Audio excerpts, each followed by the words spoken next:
tous, c'est parti pour le nouveau magazine web de la région Midi-Pyrénées. Au menu, les aides étudiantes. Chaque année, la région accorde un budget important à l'enseignement supérieur et à la vie étudiante. Alors je vais vous poser une question pour commencer. Savez-vous comment concrètement la région vient en aide à ces 110 000 jeunes? La réponse tout de suite en images. Je ne sais pas s'ils ont vraiment un moyen d'action énorme sur les facultés. Non, on n'est pas au courant. On n'a pas été mis au courant. J'imagine qu'ils lui donnent un petit peu d'argent, à chaque université. Ils donnent des aides, je sais pas, pour rénover les établissements, un truc comme ça, non? C'est vrai, et en plus de financer la modernisation des bâtiments, la région Midi-Pyrénées a décidé de faciliter la vie à ces étudiants qui peinent parfois à trouver un logement, notamment si les parents ne peuvent pas se porter garant vis-à-vis du propriétaire. Et bien dans ces cas-là, c'est la région qui s'y colle. L'année dernière, ainsi, plus de 1600 cautions logements ont été attribuées. La caution logement du conseil régional a été très appréciable puisque j'ai pu prendre une coloc. Ils se sont portés garant à la place de mes parents qui n'avaient pas assez de sous pour me payer le logement. Vous le savez, quand on est malade, en plus de la Sécu, il faut une mutuelle, car se soigner coûte cher. C'est pour ça qu'un étudiant sur 5 renonce à cette fameuse mutuelle.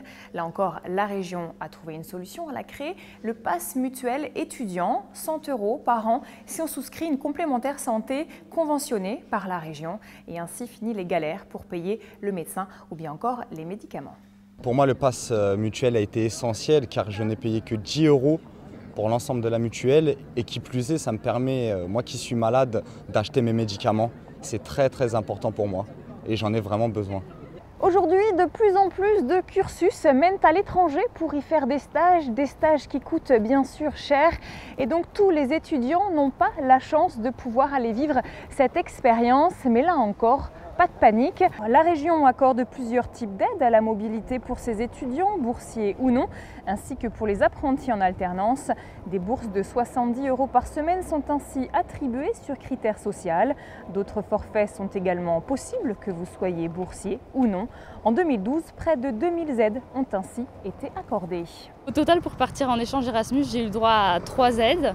Donc une bourse d'études d'environ 70 € par semaine d'études. Donc comme je suis restée un semestre, ça fait à peu près un équivalent de 1200 €. Ensuite, j'ai eu le droit à un chèque Eurocampus de 600 € parce que je partais en Catalogne spécialement. Et enfin, j'ai eu le droit à une aide à la mobilité parce que j'étais boursière sur critères sociaux. Pour terminer ce mag, on va parler de l'une des missions essentielles de la région, rénover et équiper les universités. Entre 2007 et 2013, 70 millions d'euros ont été consacrés à la modernisation des bâtiments universitaires. L'objectif derrière ce chiffre, permettre la réussite au plus grand nombre sur l'ensemble de la région. Voyons 2 exemples avec Albi et Toulouse. Une ancienne caserne devenue faculté. 2600 jeunes étudient aujourd'hui à l'université Jean-François Champollion, une université de proximité, à taille humaine, où 28 formations sont proposées, du droit aux langues en passant par la santé ou les sciences. La 5e université de Midi-Pyrénées a récemment fait peau neuve. Gymnase, centre multimédia, salle de cours, équipement, les étudiants trouvent ici un cadre de travail appréciable.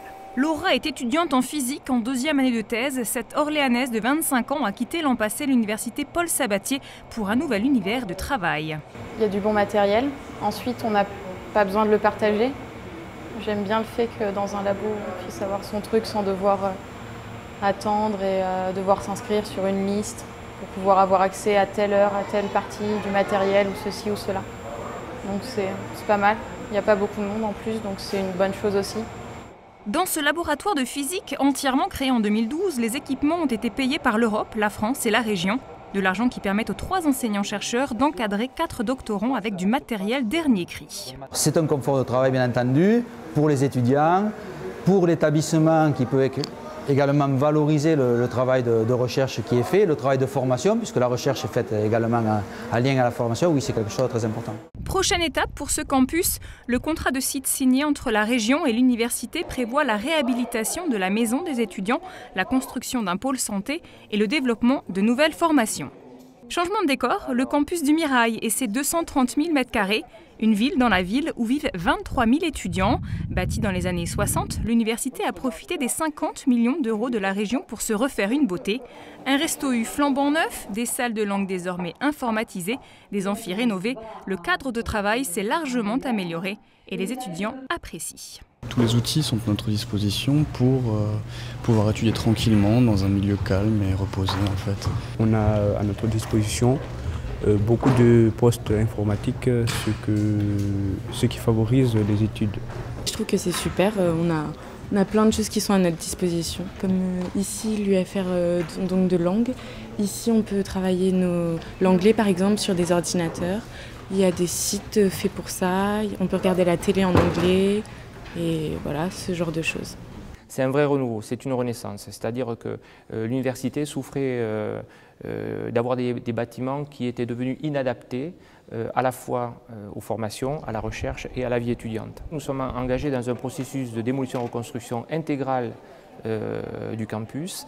Avec ces projets-là, avec l'investissement de la région, c'est plus du tiers en fait, de notre campus qui peut être ainsi rénové d'une manière très importante. Prochaine étape, la réhabilitation de l'UFR de psychologie qui devrait démarrer en 2014. Voilà, c'est fini pour ce premier MAG. J'espère que votre rentrée à tous s'est bien passée. Retrouvez toutes les infos pratiques sur le site de la région Midi-Pyrénées.